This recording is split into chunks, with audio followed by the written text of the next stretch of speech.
There's a specific moment, one you might know all too well. It's when you're at a party, a family gathering, a table full of people talking, laughing and gesturing, and you look around and feel something too strange to easily name. It's not sadness. It's not exactly boredom.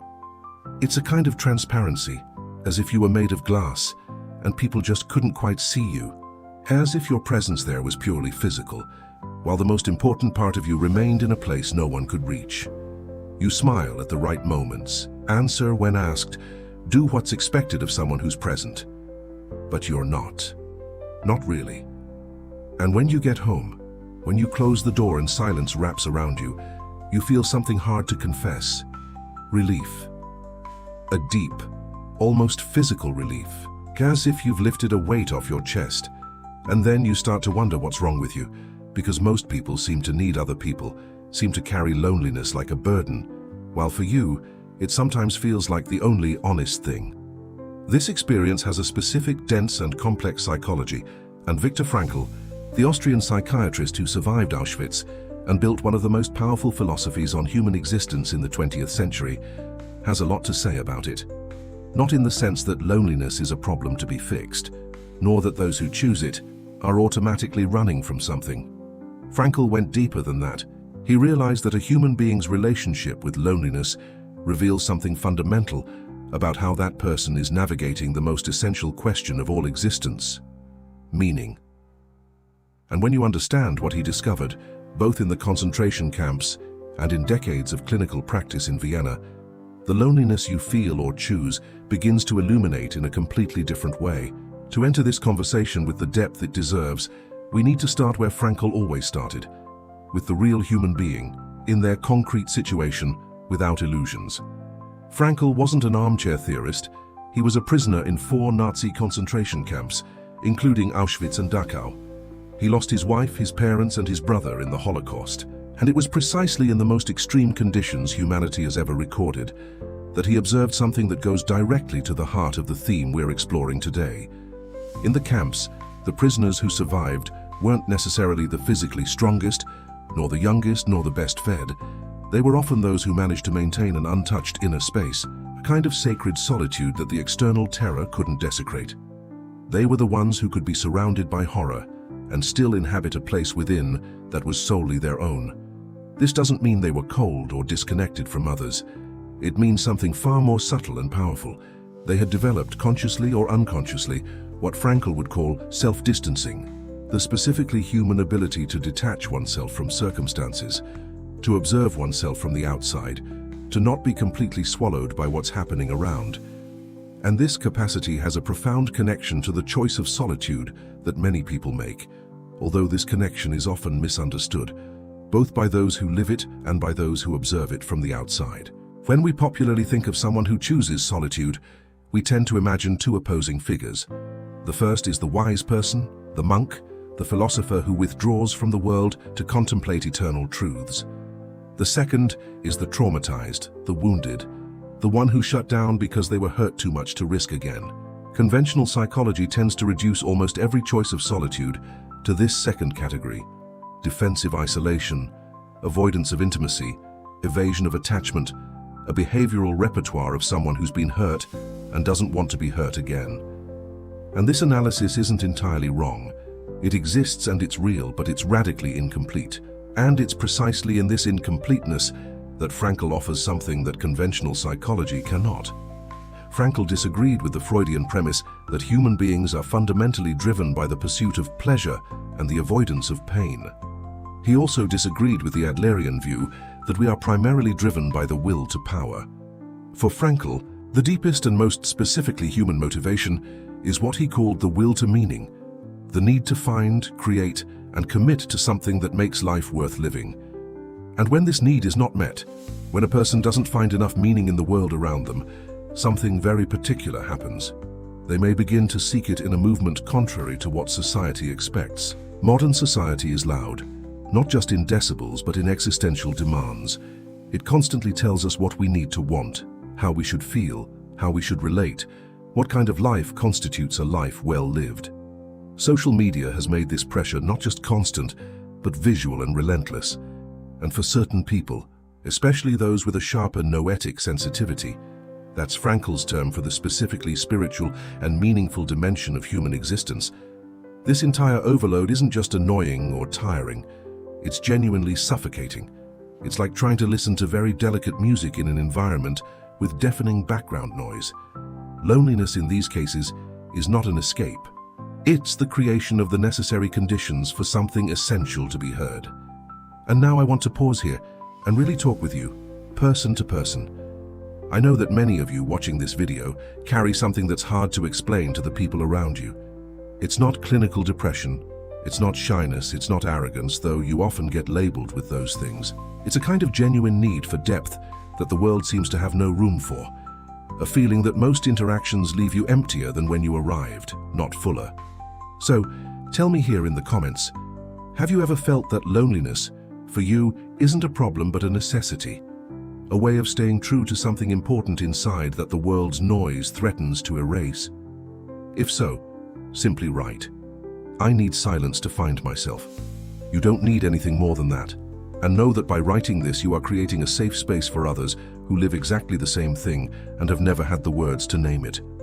Often the simple act of seeing that others feel what you feel, and that this feeling has a real psychology and an honored philosophy, is the first step towards something important. Let's continue. In his clinical practice, Frankl identified a phenomenon he termed neugenic neurosis, a type of psychological suffering not rooted in unconscious conflicts, childhood traumas, or biochemical imbalances, but in the noetic dimension of existence, that is, the inability to find enough meaning to justify the effort of living fully. Crucially, this kind of suffering is more prevalent precisely in individuals with a greater capacity for reflection, in those who feel the existential demand for coherence and meaning more deeply. In other words, it's not the most superficial who suffer from neugenic neurosis. It's often the most introspective, those most sensitive to the meaningful dimension of existence, who can't simply numb the question of meaning with entertainment, consumerism, or social validation. For these individuals, solitude often serves a function Frankl would describe as existentially necessary. It's the space where a person can honestly confront the questions posed by their noetic dimension. Who am I truly, separate from the roles I play? What genuinely matters to me, beyond what I've been taught to value? What kind of life would I ultimately recognize as having been my life, not the performance of a life others expected of me? These questions can't be answered in a crowd. They can't be answered on a news feed. They demand silence, and silence demands solitude. But this is where the dark psychology of the title comes in more precisely, because Frankl was also honest about the other side of this coin, the side where solitude ceases to be a space for self-discovery and becomes an existential prison. And the distinction between these two types of solitude is one of the most subtle and important contributions of Frankl's thought to understanding contemporary humans. Frankl observed that self-transcendence, another central concept of logotherapy, is a human need as fundamental as the search for meaning. Self-transcendence means that a human being is only truly human when they are oriented towards something or someone beyond themselves, when their existential center of gravity lies in a project, a loved one, a cause that calls them beyond their own limits. Humankind, Frankl wrote, is fundamentally a being that points beyond itself. And here lies the tension that makes the psychology of voluntary solitude so complex. The very solitude that can be the space for discovering profound meaning can, if navigated poorly, become an ego-driven labyrinth where one endlessly circles around oneself, never finding the way out that only encountering another can offer. There's a pattern Frankl described in patients he called hyper-reflective, an excessive focus turned inward, a constant rumination on one's own internal states, feelings, thoughts, and experiences that paradoxically blocks access to precisely what is being sought. Someone who isolates themselves to find meaning can, if not careful, end up in a state of hyper-reflection where the only object available for analysis is themselves, and the infinite analysis of oneself yields no meaning. It produces paralysis. Frankl had a name for the antidote: dereflection. The therapeutic technique of deliberately shifting attention away from oneself towards something or someone in the world, of interrupting the self-referential spiral and finding meaning precisely in what is outside of you. This is the most crucial dialectic of the psychology of voluntary solitude. The introspection that nourishes is not what keeps you spinning around your own navel, but what prepares you for a deeper kind of presence in the world and with others. Healthy solitude, in the Franklian sense, is not the opposite of relationship. It's what makes genuine relationship possible.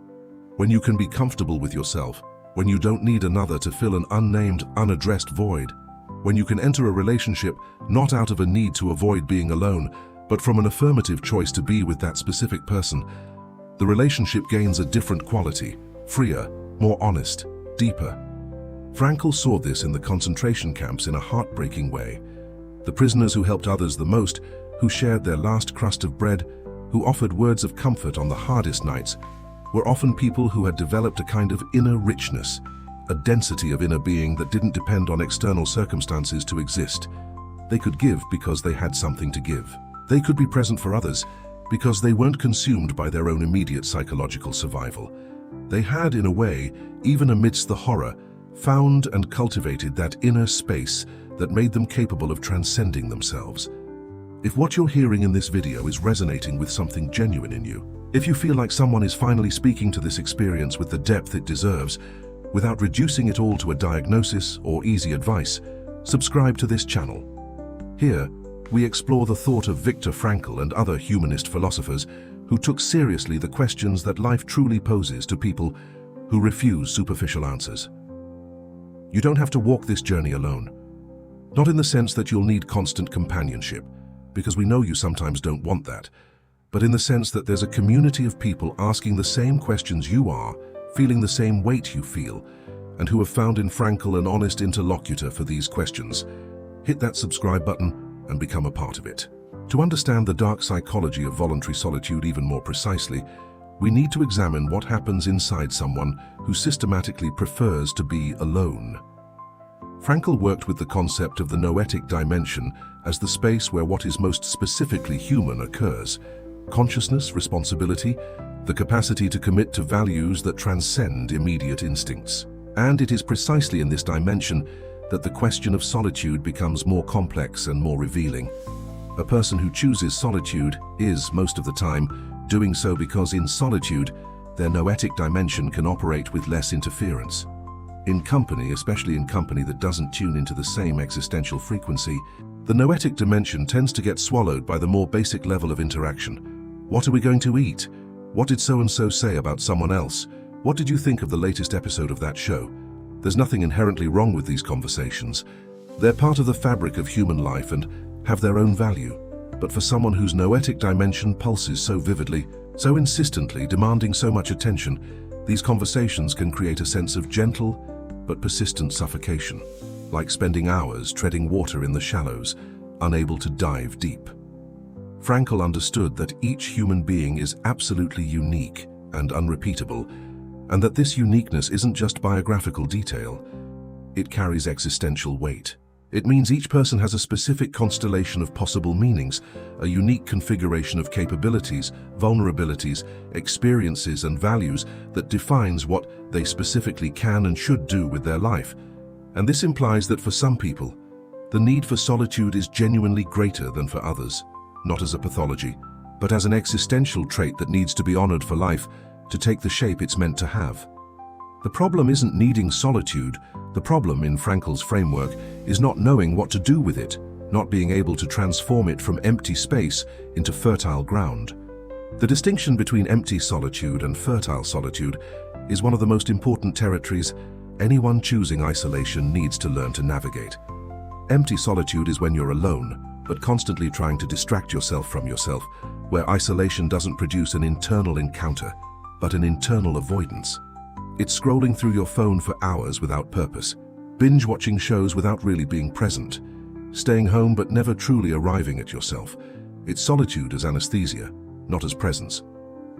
Frankl would have recognized this as a sophisticated form of escape from one's own existential void, the same void the person was trying to flee in social interactions, now being avoided in a different, lonelier but equally evasive way. Fertile solitude, on the other hand, is what Frankl described when he spoke about how, even in Auschwitz, when marching in a column of prisoners at dawn, he could transport himself mentally to an imagined room in Vienna, visualizing in every possible detail how he would talk to his wife about what he was experiencing, how he would try to find theoretical meaning in what he was clinically witnessing. He was physically in one of the worst places a human being could be, but mentally inhabiting a space of genuine inner richness. This is the solitude that nourishes, that creates, that strengthens, that prepares. It has an active, not a passive quality. Even when you seemingly aren't doing anything, something fundamental is being processed, integrated, distilled. And here we arrive at the darker, more honest aspect of the psychology of those who choose solitude, the one rarely discussed openly. There is in this choice often a layer of pain that hasn't been fully acknowledged. Not necessarily pain caused by a specific, identifiable trauma, though that happens too. It can be something more diffuse, a series of encounters throughout life where you realized you were fundamentally different from those around you, where your questions were met with blank stares, where your interests were deemed strange or excessive, where the depth you naturally brought to conversations created discomfort instead of connection. These encounters leave marks, and the marks can create an implicit association between being with others and being misunderstood, between exposing yourself and being diminished. Frankl was deeply careful in approaching this aspect because he didn't want to romanticize suffering, nor did he want to reduce every existential choice to trauma. He proposed something more demanding and more liberating at the same time. The idea that regardless of the origin of a characteristic or pattern, you always have the freedom to choose your attitude toward it, and that this freedom of attitude is the last and inalienable human freedom. You may have developed your affinity for solitude partly in response to wounds. That doesn't make the affinity any less real or valid, but it also means that you can now, consciously, choose what to do with it, not as an escape, not as a defensive fortress, but as a deliberate space for encountering the meaning that you, specifically, have the responsibility to find and live. Responsibility is a word Frankl used with great frequency and great weight. For him, human freedom isn't freedom from circumstances. It's not the absence of limitations. It's not the ability to do whatever you want. It is freedom of response, the capacity to respond to any situation according to the values and meaning you recognize as your own. And this responsibility has a very specific dimension for those who choose solitude. You are responsible for what you do with this space you have created.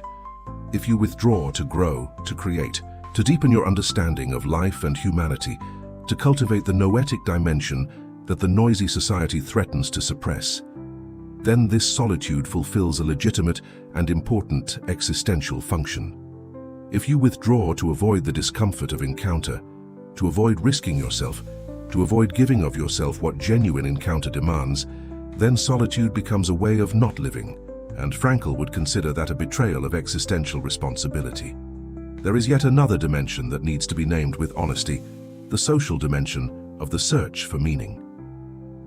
Frankl identified three primary ways in which human beings can find meaning.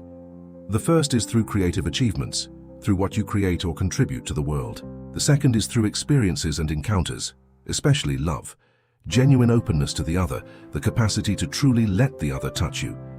The third is through the attitude you adopt in the face of inevitable suffering. And it's the second path that presents a specific challenge for those who tend towards solitude. The meaning that comes from encountering the other, from the vulnerability of love, from the richness of genuine relationship, cannot be found in solitude. No matter how rich your inner life, no matter how profound your thoughts, there is a dimension of human meaning that only becomes accessible through the other, through alterity, through the creative clash between my universe and yours. Frankl wasn't making a moralistic demand when he pointed this out.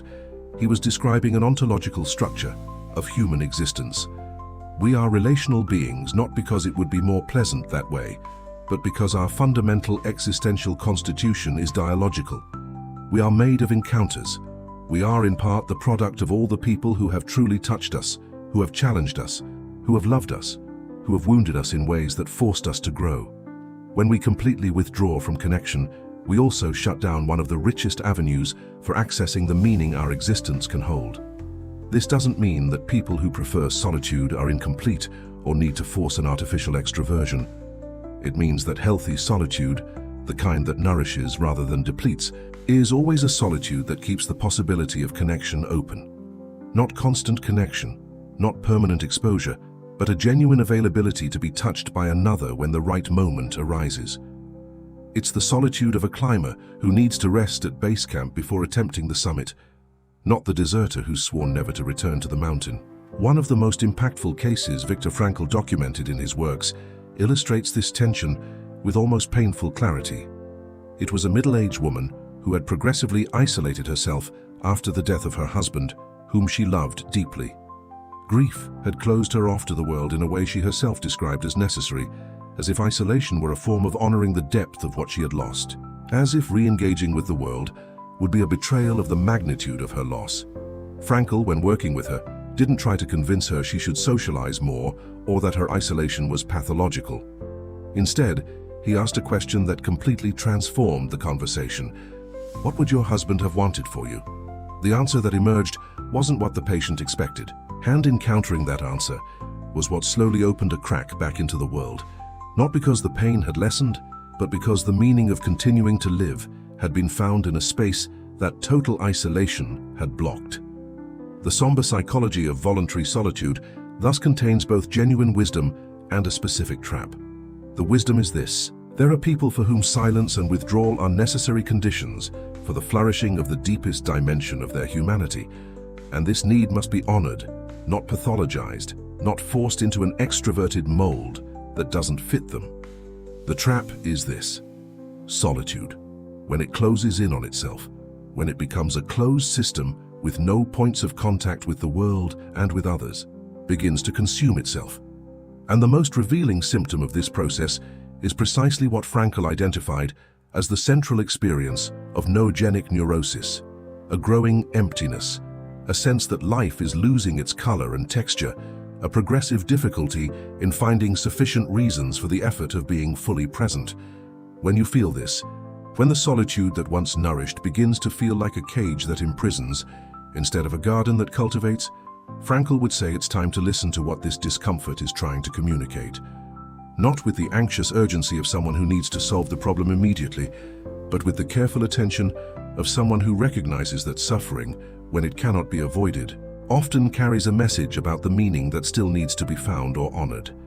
Because that is the most radical inversion Frankl proposed, the one that separates his thought from almost all psychology before and after him.